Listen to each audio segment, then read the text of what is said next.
What's up everybody, and welcome back to the series. I'm Calvin Maclure.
Just a little less than 5 days after it landed, Valkyrie 1 now rested safely on the lunar surface. Though its trip to the moon and descent to the surface had been uneventful, its rise from whence it came, en route to its celestial destination, had been anything but, riding atop the audacious Titan 3CB. But all had gone accordingly. Though larger than any previous landers, Valkyrie actually carried fewer scientific instruments on board. Its stay on the lunar surface would also be much shorter. In fact, after only a few short hours of activity on the lunar surface, Valkyrie would once more roar to life.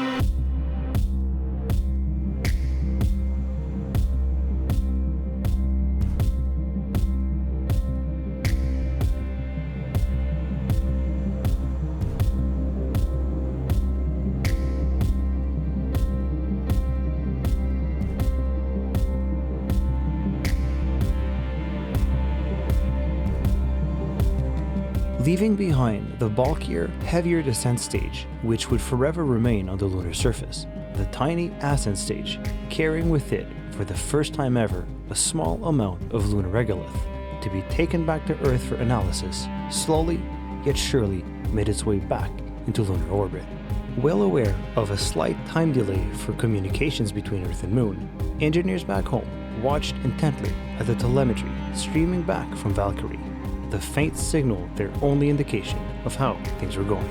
While all had thus far gone accordingly to plan, there were no guarantees what lay ahead would follow suit.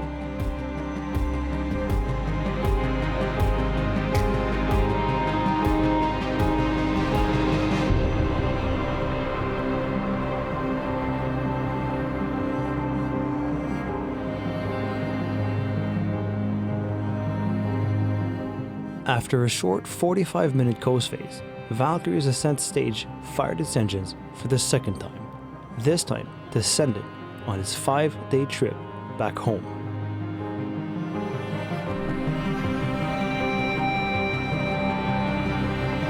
Now safely en route, engineers back on Earth sent a command, and Valkyrie's onboard guidance and navigation systems were shut down to preserve battery life.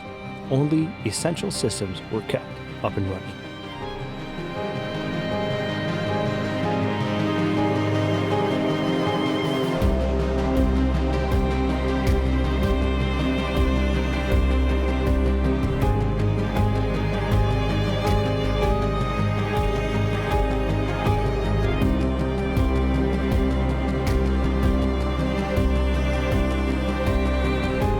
With the propulsion pack jettisoned prior to re-entry, there was nothing more engineers could do to ensure a safe return.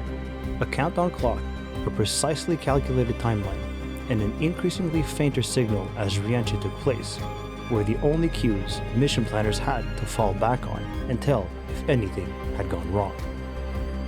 Later analysis of the telemetry revealed what simulations would later confirm, that contrary to belief, the re-entry capsule was not aerodynamically stable. At speeds exceeding 10 kilometers per second, the capsule flipped over and disintegrated in a moment's time.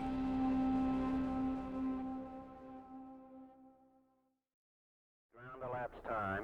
That is correct. We copied the contact over Hawaii and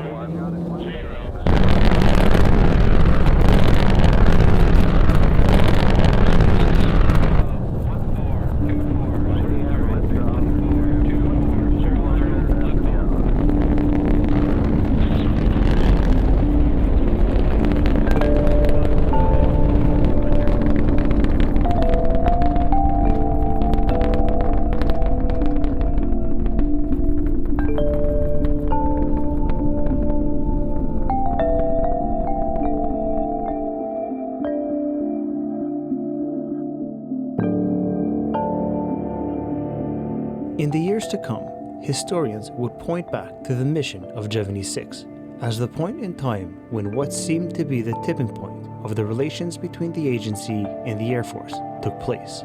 As far as the public was concerned, the sixth installment of the two-manned mission of Gemini was yet another small step towards the larger goal of setting foot on the moon, each mission adding another piece to the puzzle. Internally, however, mission planners at the agency felt their partnership with the Air Force, who supplied the agency with their Titan boosters, was becoming increasingly problematic. In the eyes of the agency, the conquest of space was a peaceful, scientific one. The Air Force, however, had other goals in mind. The crew of Gemini 6 would go on to perform the most daring mission yet. As tensions between the East and the West increased, the Air Force took advantage of satellite technologies to keep a guy's eye view on things. But to their dismay, 3 of their multi-million-dollar reconnaissance satellites had all gone silent less than a year after launch. Mayer and Dean, on loan to the agency from the Air Force, were tasked with rendezvousing with the stricken satellite and attempting to retrieve its cached intelligence payload.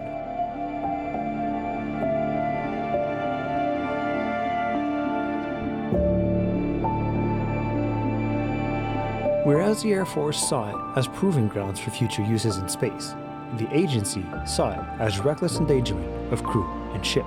Because of the sensitive nature of the mission, once Gemini 6 was confirmed to be en route to its target, the remainder of that phase of the mission would be performed under strict rules of silence. The crew of Gemini 6 were on their own, as Mayer performed the delicate and dangerous task of trying to retrieve the payload. Dean watched helplessly aboard the capsule.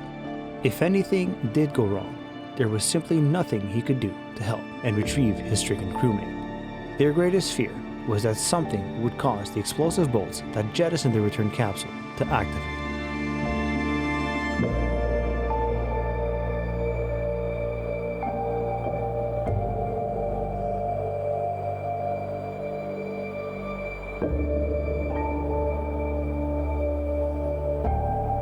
To the relief of both crews, Mayer did manage to obtain what they had come to get, although not without difficulty. Manually activating backup power systems, the crew of Gemini 6 had also managed to bring the stricken satellite back to life. Once radar tracking confirmed capsule and satellite were at a relatively safe distance, ground crews sent a signal and the return capsule was freed. The crew of Gemini 6 then proceeded, as they had been previously ordered, to take photographs of the return capsule for Air Force personnel to study back on Earth.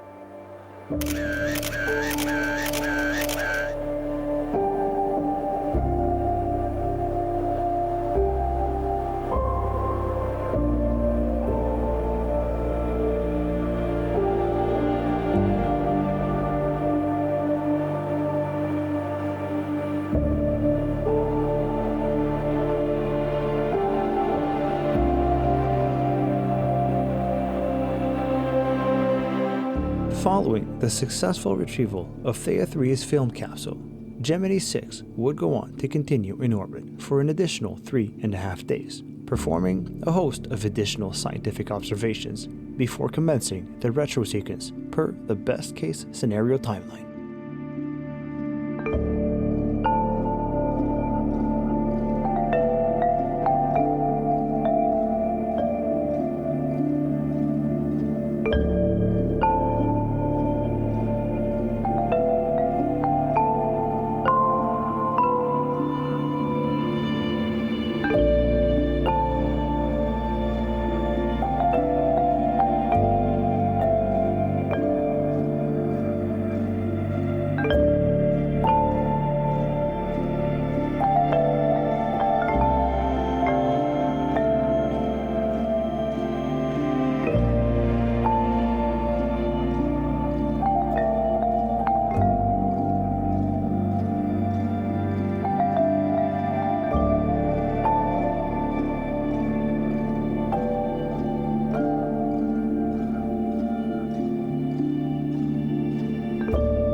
In private ceremonies, both Dean and Mayer would be awarded the Meritorious Service Medal for their outstanding meritorious achievements.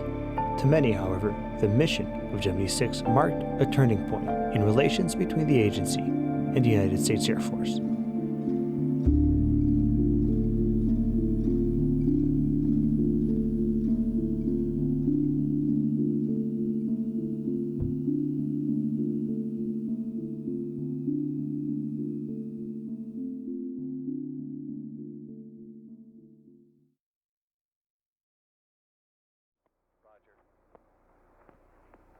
California Capcom, Cape Flight. Go ahead, Cape Flight. We're standing by. Okay, 130 mark.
When the agency had set out to land crews on the moon, it was clear to those involved in the initial mission's architecture and planning that being able to study the lunar regolith beforehand would be of invaluable worth. However, it was equally obvious that the task of retrieving surface samples and bringing them back to Earth would be one of the most daunting tasks the agency would undertake as part of the larger conquest at hand. But after the demise of Valkyrie 1, the first attempt at the lunar sample return mission, the prospect of actually achieving said task was greatly shrouded in doubt. The end of the decade, stretching all the way to the end of 1970, was fast approaching, and as it did, the windows of opportunity were growing fewer in numbers, every mistake bringing costlier and costlier consequences. The agency needed the Valkyrie program to succeed.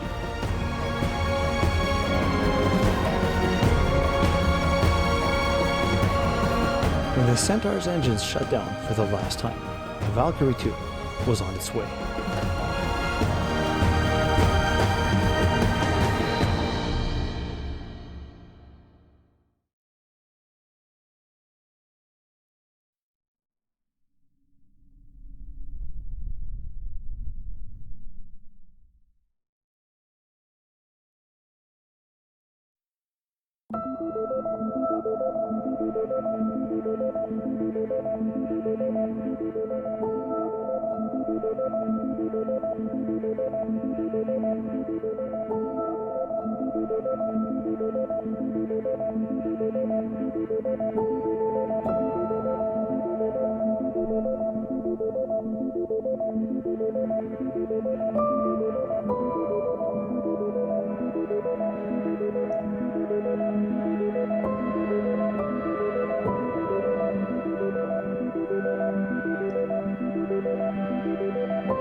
Just over 5 days after the engines on the mighty Titan had roared to life, Valkyrie 2 touched down in the Oceanus Procellarum, a vast lunar mare on the western edge of the near side of the moon. But just like its predecessor, the duration of the stay on the lunar surface was only just as long as it needed to be for the samples to be collected. Just a few hours after touchdown, Valkyrie 2, having now cached its precious cargo, launched en route to lunar orbit, and later, home.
After the short 45-minute coast phase had elapsed, during which time its avionics shut down to preserve as much as could be preserved of its limited battery life, the tiny ascent stage fired its engines and, with a successful burn completed, left the vicinity of the moon and made way for Earth.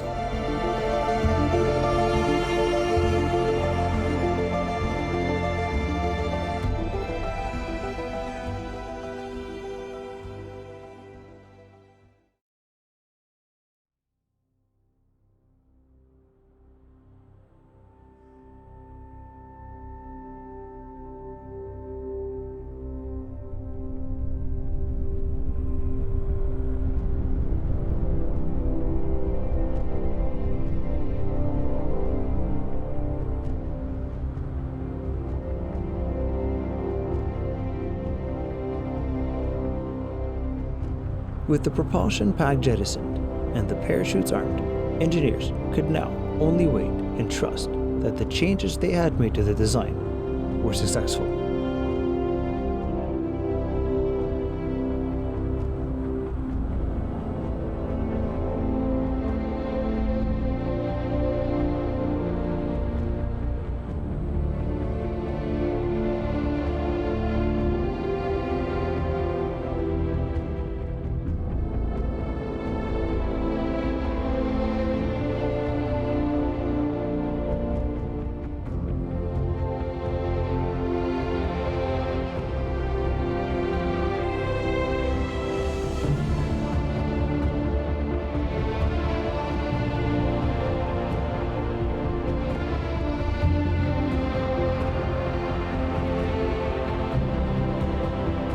Once static from re-entry had subsided and the signal reacquired, engineers, ground crews, and mission planners could now, at last, know the true fate of Valkyrie 2.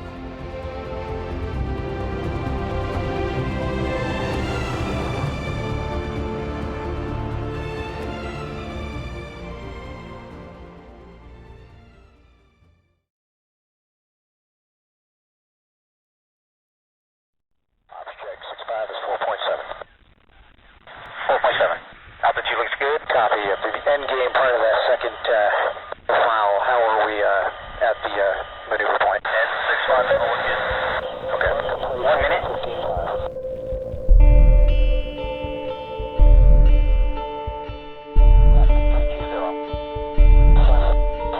We're now going to profile 715, set up altitude 15.5, speed 440, hard heading 307. Okay, 207, copy when you got it there, let me know. No request. 072. So we're done, check that 5, is it out a little bit better? What is it, climb it and turn it, right, 072. So tell me what the trackers are on, we're not 4, 3, 2, 1, and I'm going to go 075.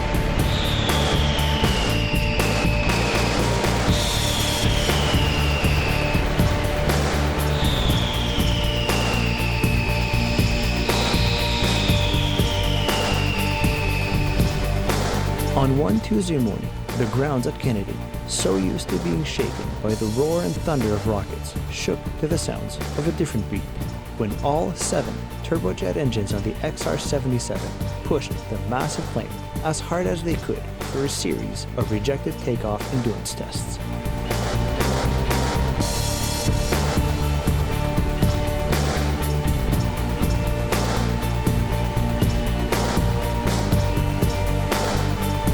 The tests would serve to prove out that, should it be needed, the 100-ton aircraft, when fully loaded, had the capacity to come to a halt.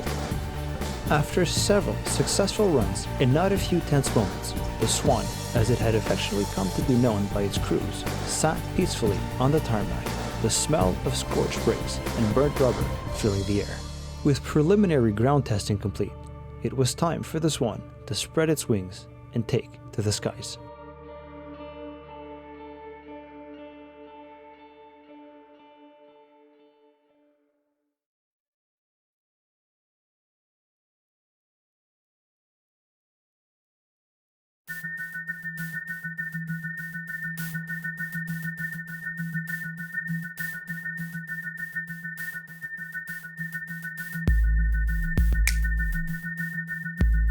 With a full load of fuel and a 6.5-ton test payload, the massive XR-77 weighed in at 105 metric tons.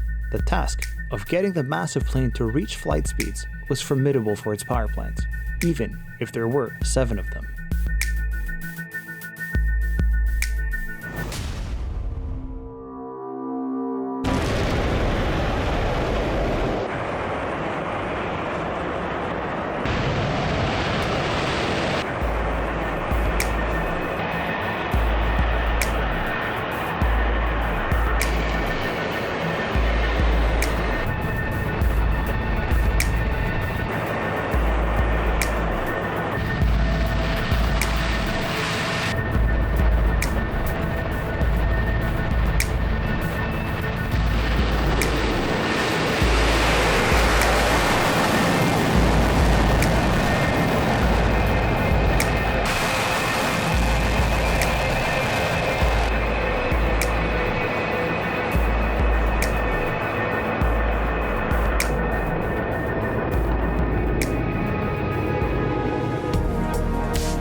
The mighty XR-77, a joint venture between the agency and the Air Force, was a supersonic cargo plane, crew transport, and high-altitude, high-speed research platform.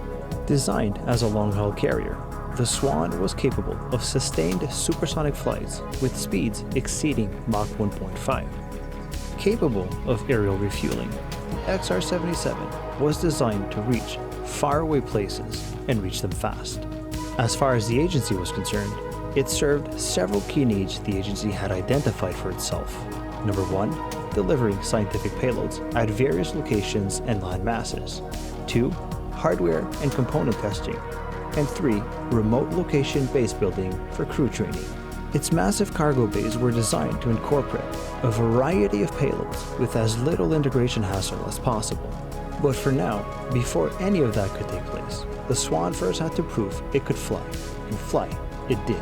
In fact, on the first of flights, crews pushed the Swan to Mach 1.4 at 52,000 feet.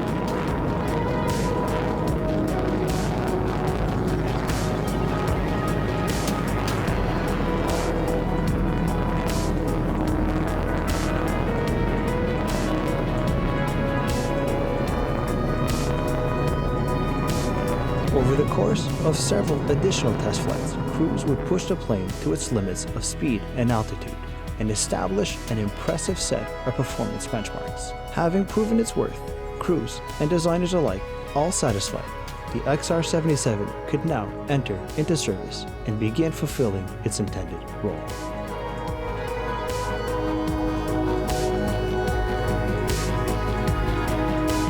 That's going to do it for this episode. I really hope you enjoyed it. If you haven't already done so, please like and subscribe, as it does help the channel to grow. And let me know down below in the comment section what your thoughts on the episode in this series are. I always enjoy reading the feedback and having the interactions with you all. Our Patreon page is up and running, and we already have our first patrons. If you'd like to find out how you can support the channel in a special way, be sure to go and check out the Calvin Maclure Patreon page. Links in the description.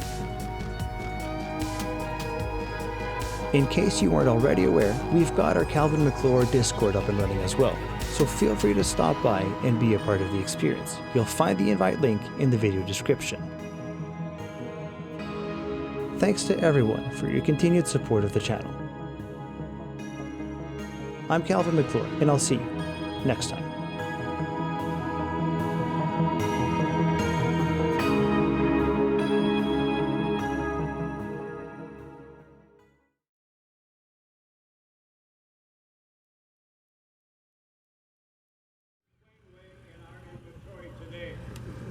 So again, it's for takeoff at lower speed.